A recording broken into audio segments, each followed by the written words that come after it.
Minister, thanks very much Hi, for being Tom. here. I want to start off with one thing. At the end of last week on Friday, there was a rather troubling report that came from the German spy agency, their domestic intelligence service, that said that they had found embedded ISIS fighters in the Syrian refugees that had come to Germany.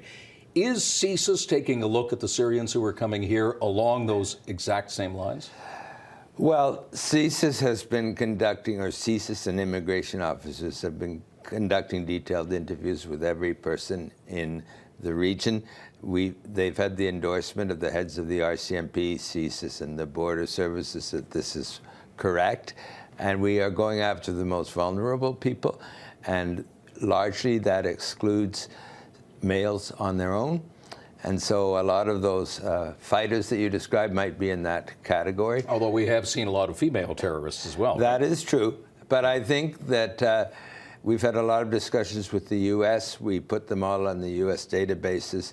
I think we're good on the security front and the health front. Does it bother you, though, that when the German intelligence agency reveals something like this, that it may raise the level of concern in Canada? Because this is not just somebody who doesn't know what they're talking about saying this. This is their spy agency. We're certainly not saying that such things can never happen.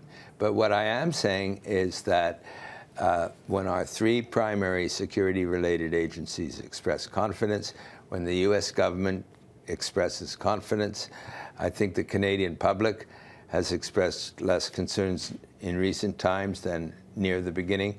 I think there is a level of confidence that our security measures are appropriate.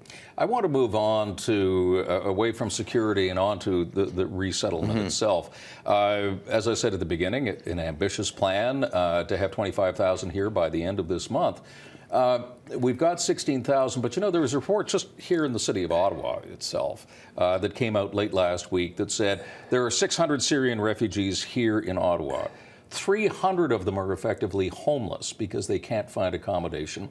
There is no accommodation on the horizon for them to move into. What's going to happen to those people? Because another 600 are going to be arriving in this city, and this is a microcosm of what's happening across Canada. Well, homeless is a slightly pejorative word. They're in hotels. Well, they don't have homes. They're in hotels, and they will soon have homes. And it is normal when refugees come here. Yeah, but just let me stop you there. You say they will have homes, and yet the people on the ground here who are organizing the reception for the Syrian refugees say they've looked, they can't find any more.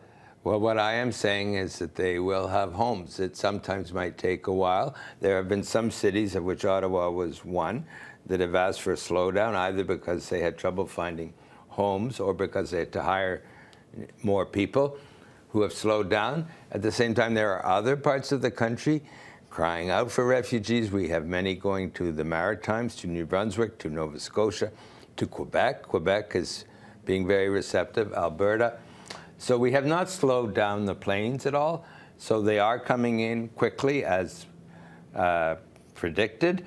And it is normal for some time to be spent in the hotel. We are also raising money through the private sector, which next week will announce subsidies to various groups across the country. Excuse me, I'm having meetings next week with 2 groups of business people in the residential area to get further support. So I think these things never go perfectly smoothly at every step. We're dealing with very vulnerable people, many of whom have special needs. But I think it is rolling out more or less as we expected. You know, one of the things that struck me about the report, again, just referring to the Ottawa group here, but they're also finding that some Syrian families are turning down accommodation that they're offered because it's not in the right part of town, or they don't like the neighborhood. Canadians might raise an eyebrow. I read that report and I found it quite touching because it goes back to the point that these are vulnerable people. And the person reported was quoted as saying they are clinging to each other because they're all alone in this country and they want to live nearby the people that they have traveled with. Sometimes they want to live near a mosque, and they don't know how public transit works. So often they have to be taught from very much square one how things work in this country.